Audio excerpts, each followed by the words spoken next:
আমি একা নিঃস্ব অসহায়, কাঁধে ঝুলা ছাড়া আর কিছু নাই। কত শখের বউ ছিলি আমার, কেন তুই আমাকে পর করে দিলি? তোর বিরহে ইটের ভাটা জলে আমারে বুকে, আমারে বুকে। তুই ছাড়া কেউ নেই জীবনে আমার, তোমাকে হারিয়ে দেখি দুর্যোগে আঁধার। ভাগ্যর কি নিষ্ঠুর খেলা, আমি কখনো ভাবতে পারিনি আমার জীবনটা এইভাবে পথে ঘাটে কাটবে। কে রে এই ছোড়া তুই? তুমি কে কাকা? আগে তুই কে বল।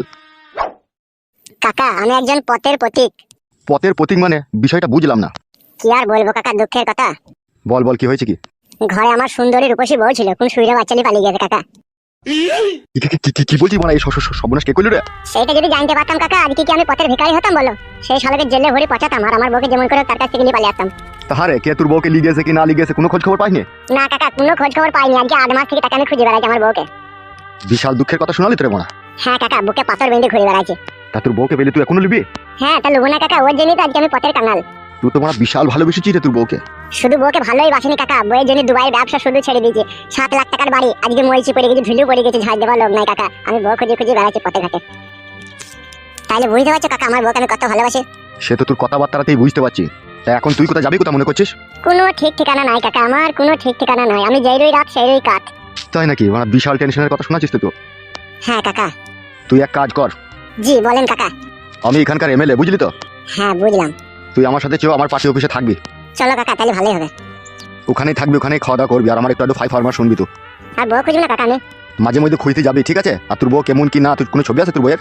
না কাকা, ছবি নাই। বেশ ঠিক আছে, আমার সাথে চো, খুঁজবি, তুইও খুঁজবি, আর আমরাও যদি কোনো জায়গায় খুঁজে পাই তখন তার ব্যবস্থা হবে। চো। ঠিক আছে কাকা, তাহলে চলেন। চো হাঁট।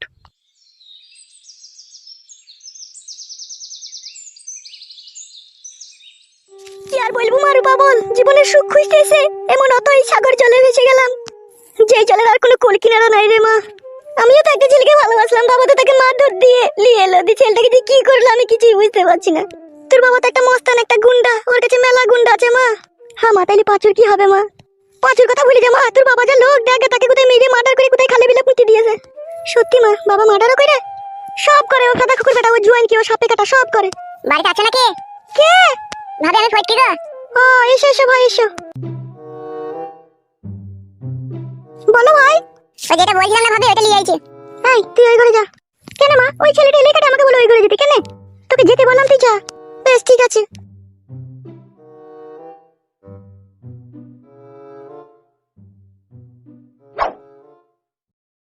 হ্যাঁ ভাই বললো। জানো পাকান বেগম ভাবে, তোমার লেগে সেই রাত 3টের সময় উঠেছি। দিয়ে এই তাবিজটা আমি অনেক কষ্ট করে নিয়ে আইছি ভাবে, যাতে তোমার স্বামী আর নারকেল বেগমের সাথে কোনো রিলেশন না রাখতে পারে। সত্যি বলছো ভাই? 1000% সত্যি বলছি ভাবে। লাও এই তাবিজটা ধরো ভাবে। কি করবে এই তাবিজটা বললো? পাকান বেগম ভাবি রে, তোর স্বামী আমাকে আবল তাবল মার দিয়েছে, সেই মারের প্রতিশোধ আমি তোর গোটা শরীরে চুমু খেয়ে প্রতিশোধ তুলে নেব রে ভাবি। কি হলো? তাবিজটা কি করবো বলো? তাবিজটা যেটা করতে হবে, তান্ত্রিক বাবা যেটা বলেছে। কি বলেছে? এই তাবিজটাকে 1 গ্লাস ঠান্ডা জলে ডুবিয়ে 2 মিনিট রাখবে, রাখার পর সেই জলটাকে তুমি খেয়ে নেবে। আমি খেয়ে নেবো? তান্ত্রিক বাবা যেভাবে বলেছে সেইভাবেই তো করতে হবে, বলো তবে তো ওষুধটাই কাজ হবে। তান্ত্রিক বাবা বলেছে যে মেয়েটা খাবে তার স্বামী পরকীয়ায় যদি লিপ্ত থাকে, সেখান থেকে অটোমেটিক কাটিং হয়ে তার বইয়ের বুকে আবার ফিরে আসবে, তাই বলেছে। এই মাদুরিটা কত দাম নিয়েছে ভাই? ওটা কোনো দাম নেয়নি ভাবি, ওটা কাজ 100% গ্যারান্টি হবে, আর কাজ হয়ে গেলে তান্ত্রিক বাবাকে তো ভোগ দিয়ে আসতে হবে। ভোগটা কি নেবে বলিস? ও জানবে, আমি দিদি বলি, তোমার কোনো চাপ নাই, তুমি এটা খেয়ে নেবে তো জলে ডুবিয়ে, তাহলেই হবে। তাহলে আমার স্বামী নারকেল বেগমের পেছু ছেড়ে দেবে তো? 100% গ্যারান্টি। আমি আসছি ভাবি, হ্যাঁ, আর এটা মনে করে খেয়ে নেবে, ঠিক আছে? বসবে না ভাবি আমি এখানে তোমার উপকার করতে এসেছি, তাই এই বুকের ভিতরটা দরাম দরাম করছে, মনে হচ্ছে পরাম করে জান বেরিয়ে যাবে, এত ভয় লাগছে। আবার আমি এখানে বসবো কি করে ভাবি? মনে করে যেন তাবিজটাকে 1 গ্লাস জলে ডুবিয়ে খেয়ে নিও, ঠিক আছে? বেশ ঠিক আছে। আমি চললাম। আর ভাবি আর একটা কথা বলতাম, যদি কিছু মনে না করো। ছি লজ্জা দিচ্ছ ভাই, তোমার কথা কি মনে করবো ভাই? তুমি আমার উপকার করতে এসেছো, বলো কি বলো? বলছি ভাবি সবসময় বাড়ি এসে তো আর তোমার সাথে কথা বলা সম্ভব নয়, আমার বিশাল ভয় করে, তাই বলছিলাম একটা কথা। বলো ভাই। বলবো না, ভয় লাগছে। কি হলো বলো? বলছি কিছু মনে করবে না তো ভাবি, তোমার উপকারের জন্যই বলছে। বললো, আমি কিচ্ছু মনে করবো না ভাই, তুমি বলো।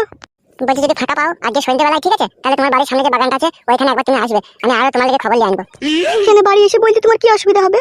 ভয় লাগে ভাবি, তোমার স্বামী যদি কখনো জানতে পারে আমি তোমার উপকার করছি, ঠিক আছে? তাহলে ও আমাকে মেরে 1.5 মনের বস্তায় ভরে দিল, দিয়ে জলে ভাসিয়ে দেবে। বেশ ঠিক আছে, শুনো। হ্যাঁ ভাবি বলো।